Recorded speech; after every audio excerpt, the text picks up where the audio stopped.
Hey everybody, so I'm sorry I'm getting over a little bit of a cold right now, and I'm sorry that I haven't really been posting on YouTube that much, but I just want to talk about my college journey, my untraditional path to college, and now a senior in college where I'm at now, how I got there, because I feel like a lot of people don't really talk about some more untraditional paths, transferring and such of that nature on YouTube. And this is the kind of videos that I used to watch when I was Mr. Transferring or applied to college the first time, the second time, whatever it may be. And I was kind of looking for someone to kind of break it down for me and how you can get to a certain place without kind of going that traditional path.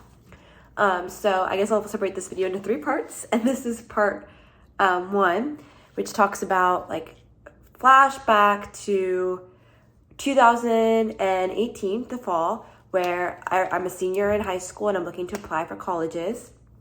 And at this point, I'm a little bit unsure what I want to do because I'm working in local politics. I've got a little bit of my name out in the local newspapers at the time. I was super, super excited about working in politics, and local politics and city politics. I was working on a mayoral campaign at the time, and I had such an instrumental role in that campaign that it really influenced my trajectory of politics. So after that campaign ended in November on election day, I was really at a loss because previously to that point, I'd wanted to go out of state for college. I wanted to go to NYU, actually. It was my first dream school at age 16. I wanted to be a journalism and political science student at NYU. So it put me in like a juxtaposition for sure about leaving my community that I built up over the past year versus leaving and starting something new. I was very, very unsure. Anywho, I had a college consultant at the time, and mind you, my grades were not that good at the time, but there were like factors that were very explainable. The reason why my GPA wasn't that high, and it's actually very much on the lower side, even below average actually. My college counselor was like, don't hit me, but don't apply to NYU. You won't get in. That's a waste of money, basically. And now looking back onto that, I'm very perplexed in why I didn't apply to NYU, which was my dream school at the time, because yes, the only thing that I'd be losing is an application fee, which I'm financially blessed to have afforded at the time. So even to this day, I'm very perplexed. My college counselor was so adamant about me not applying to my dream colleges. Anywho, I ended up applying early decision to GW. I had toured some DC schools earlier that year. I toured American University and GW. And I thought, you know what? If this college consultant tells me I can't get into NYU, I might as well just apply to GW, early decision, and call it a day. And so I'm like glad of my thing. Like I said, GW is my dream school, all this type of thing. It wasn't my dream school. It was just a school that my college consultant said that I had a better chance of getting into than NYU for some reason. But now looking back on this, I think that I should have applied to NYU. But everything kind of works out at the end, which I'll get to in a few moments. So applied early decision to NYU. And I'll never forget the day. It was middle of December. I was looking up all the Reddit things, all the college confidential things about minimum GPA, minimum this, whatever, to get into GW. And I really thought that I would get in. I didn't have the GPA, granted. I didn't have the ACT score, granted. But I did have a very good resume of all my political and community involvements. Anywho, I had gone out to yoga with my friend that day. And I remember on the way back, I was dropping her off, and I pull up the letter on my phone, and it basically says that I was not accepted and that I had a deferred enrollment for my sophomore year at GW. And I just like burst out crying. I literally sat in the Chipotle parking lot after I drop her off. And now this is why from then onwards, I opened up all my college decisions on my own because I didn't want that embarrassment of sitting next to someone while I get rejected. And I sit there and I don't know what to do now because GW was a school that I was supposed to get into or whatever. And that was a school that everyone told me that I would get in. So I'm at a loss of words. I was in December of 2018. And then I apply regular decision for the next round of schools because now I have to kind of start all over again. So I applied to a couple of schools, maybe I think I applied to American University again. And then I applied to University of Maryland, like some meaningless universities, University of Louisville, which is my hometown school. And then I also applied to Barnard College. And at the time, Barnard College was such a reach. Mind you, I was never supposed to even get an NYU. I didn't even send an application to NYU. My GPA was less than a 3.5. My ACT score was less than a 30. There's no possible way I would get into Barnard College as a freshman. no matter what resume you have, that is an Ivy League college. I would never get in. But flash forward a little bit over, I get my first rejection from University of Maryland. Still my only true rejection to this date. So thank you so much, University of Maryland. And by March or April, you have to kind of decide where you're going to go. And I still was clueless. Like, I thought my life would figure it out. I thought I was going to go to GW. But now I have a deferred from GW. I had an acceptance from American University. And I have an acceptance to University of Louisville. At the time, I was very involved in University of Louisville. I met with the political science department chair. It was a very small department, only about 100 graduates at the time. I met with my friends who were going to University of Louisville for pre-medical school. I knew my friends from high school were going there. And this is kind of like a stigma to go to your state university after going to a school that guy had gone to. It was such like a waste. It was like, I shattered every family's expectations because everybody thought I was going to go to a really, really good school. And I didn't. And so I committed. I saw American University one more time, and I didn't think that was a school for me for a couple of different reasons. I just didn't feel like it was my home. It didn't feel right to me. And I went to University of Louisville admitted student stay, which everyone kind of gets admitted. It's a state college, with my friends. And for some reason, like, something in me was like, I would rather be a big fish in a small pond, and I know that I can make this college better than where I began, because I did a lot of community service and community involvement in my high school.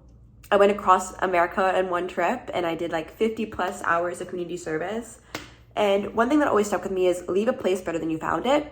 And I feel like I did a lot of studies on the brain drain in the South and how people end up leaving and never coming back. And for me, due to the nature of my interest in local and state politics, I made the decision to assign my admitted student stay to the University of Louisville. I went against the bigger, better colleges that accepted me. I went against my family and my peers and my prestigious high school. And I went straight forward to a college that I knew would not be the best in education, but it would be the best experience. And to this day, people ask me, like, why did you go there? Why would you do that when you had an acceptance to American University and an acceptance to GW? But I had two reasons. One was this reason of my interest in local and city and state politics. And my second reason was that my GW acceptance for a sophomore entry, if I didn't like U of L, for example, if I didn't like University of Louisville for a year, I'd just go there for a year and then I'd transfer to GW and that'd be it. That'd be fine because all I had to do was go to university. It didn't matter which kind of university I wanted to go to. So it made sense in my head. Then May rolls around, and I think it was about the middle to the end of May. And at this time, I find out that I'm on Barnard's waiting list, Barnard College's waiting list. And this itself is a big achievement. For someone who had a shit GPA and a shit ACT score, this was like beyond comprehension of getting on a wait list of an Ivy League institution. But at the time I had committed to University of Louisville. Like and then it's hard to explain. I was 18 and 19 years old. My entire life was in Louisville, Kentucky, where I had grown up. Why I chose that. And I find out, my college counselor at my school comes into my math classroom and says, like, calls me out and says, you got into Barnard, the Barnard representatives said, call me. And at the time, I rejected their offer. I didn't even tell anybody, but I just rejected their offer softly. And it felt right to me to reject that offer because I committed to University of Louisville.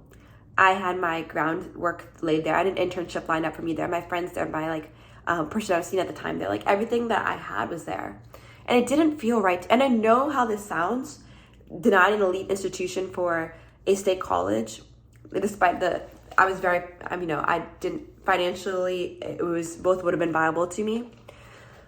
But even looking back on it now, I don't regret that choice. And per se, maybe I foreshadowed something like COVID happening a year in, but I just felt like that was the right choice for me. So lo and behold, going against the strain on all fronts, I began school at the University of Louisville as a honors college political science student. And I liked my time there. To be honest with you, my first semester freshman year, I ended up running for student office, my first position as the president of the freshman council, and I win. And then I move on, and I'm on the Bollywood dance team, and I meet another group of friends there, and I'm on the side, I'm working on my political internships, and I'm really enjoying life, actually. I'm genuinely content and happy because I don't know anything else. I didn't know what going to an elite institution would like or what opportunities would bring me. So I was content. And then in January 2020, I did another dance performance, which I absolutely loved. And then we get to chapter 2, which is transferring again. And this hits about March 2020.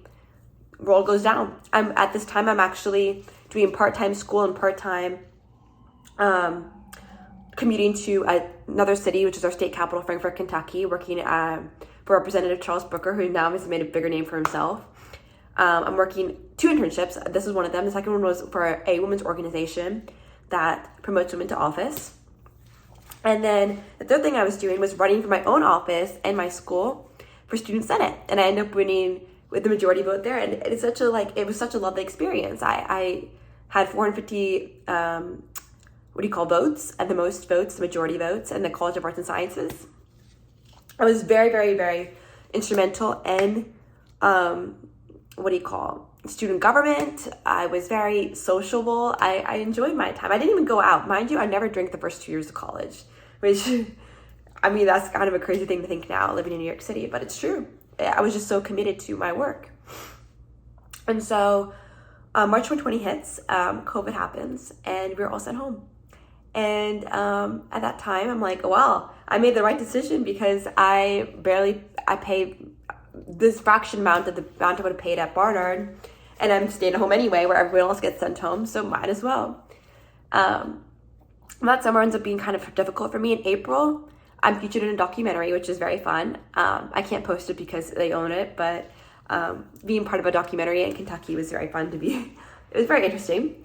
And then May, June, July, I'm at home, like truly back home where I started. And that gave me time for some reflection. And I thought about transferring to GW this time because my 1 year was up, but I was already so enjoying myself. I just enjoyed myself. Like, there was no reason for me to move. There wasn't enough of a reason for me to move at that point. So fast forward to sophomore year starts of University of Louisville, and I go through some social roadblocks, I would say, and that's just because the situation at school is not being very good. It's kind of just time for me to try something new, and that this maybe was the right fit for me at 18, 19, but it's not necessarily the right fit for the next 2 years of college. And easily, I could have said, I'll just do 1 more year of college and graduate a year early, blah, blah, blah, go to a master's degree somewhere else. I could have easily said that. It would have been an easier option.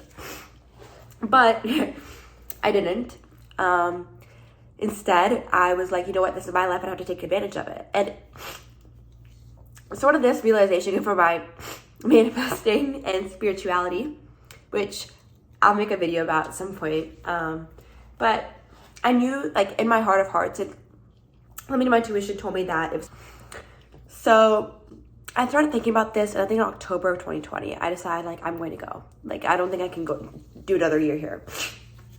So, in October and November 2020, because for transfer students, you don't apply until the year you actually go. So for me, that would have been 2021.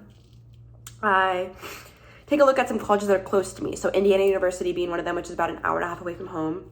Northwestern, which would have been a big of a stretch, but still 5 hours away from home. I'd only look at colleges that are like within a 3 to 5 hour distance. When something just tells me, like, if you're going to transfer, at least apply to places that you never got to. Like, go ham, for lack of a better words. Because what are you going to lose? Like an application fee, and that's it. Because at this time now, it's time to only listen to yourself and not listen to those external circumstances that prevented you from going to these colleges in the first place. I applied to American again. I applied to Boston University because at this time my sister is going to college in Boston. A lot of my family lives in Boston, so I thought, like, even though I haven't seen BU, like, it would be a very good location. I applied to NYU, and then I applied to Barnard College. I applied to Barnard again because something in me was just like, apply there again, because what are they going to do, reject you again? So that's what I did. And I worked really, really hard on my Barnard College application. I hired a college consultant again. I had family and friends read over them. I had my peers read over them. I invested the most in Barnard College, even though people told me, like, don't put all your eggs in one basket type of thing. But I knew in my heart of hearts that was my dream school. And I was very committed to going there. I talked to people from there. I followed the Barnard Instagram. And I did a lot of manifesting on it, which in another video I'll talk about, like, how I manifested going to an Ivy League college, because I think there was some kind of spiritual aspect to there that is not seen in my like test scores, which were again not that high. My GPA in high school and college were both less than 3.5. So again, not that high. I only had my resume to show for it. I even had my like mentors all write me a note, women in my life write me a note, peers in my life that made a difference wrote a note for me, recommendation for me. So I think all those things really did matter at the end of the day, and of course my essays did as well.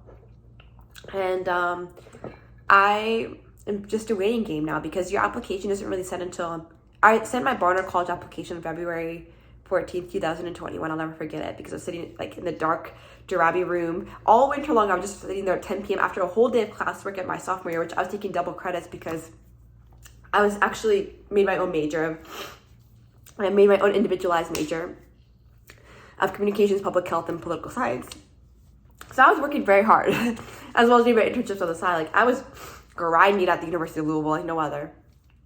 And so I wrote down all like my like applications in the middle of the night, and then it was just like a very depressing winter. And I didn't know it at the time that winter would have been the most life-changing thing for me.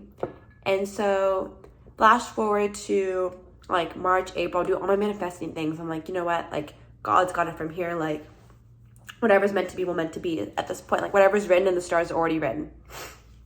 So then by the time late April hits, I'm like, you know what, like this is kind of getting rough out here. Like I already got into American University again. I'm sorry, American University, I keep applying to your school and not going, but I applied there again, and I got in again. And so I went to DC like in the early April to look at apartments, because I thought I was going to go there. Like I didn't think I was going to go there, but I had to prepare. Like if I didn't go to Barnard, I was going to go to DC, or at that time I didn't get into BU yet, but I get to American in March, and I'm like, okay, at least I got a way out. Like there's no staying here anymore.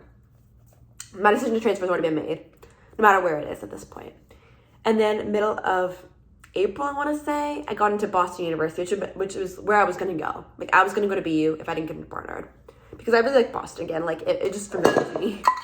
And then on the first week of May, it's getting heated, because like every day now, like I'm looking at College Confidential, I'm looking at Reddit, I'm looking at everything. I'm reading all the transfer like forums, like all the time. Like I'm sliding up on the Barnard College Instagram DMs, I'm following them on TikTok, I'm doing everything that I can. And I get the email, and I'm driving on the highway, which I do not do. Do not check your email on the highway. Like this was not great. That was not a good decision on my part. And quickly lock it with one hand. And before I even read it, like the confetti on the website or the email comes up, and I'm like, I'm in, and this is the right time. And so flash forward 2-3 months later, I pack up my entire life in Louisville, Kentucky, and I moved to New York City, and I've been here ever since. My moral of the story though is like people get to places in different ways, and I'll make a video about like what I probably wanted to know before transferring and like things like that, because I don't find a lot of videos about transferring to colleges or people who don't have that traditional path. But I mean this in all seriousness when I say I do not regret a single thing I did. Not one point of my path, because everything in my path led me to where I am now. And I have such a diversified view on colleges and universities in general that I don't think that if I started at like an elite institution such as this one from the very beginning, I would have had the nuances I would have had, the connections I would have had, like the appreciation and gratitude I would have had if I started here. And I'm the only person to ever come from the school I did to here, and hopefully, fingers crossed, graduate in the spring. So let me know if you guys have any questions or want to see any other college content like this, because I really appreciate you all. Thank you.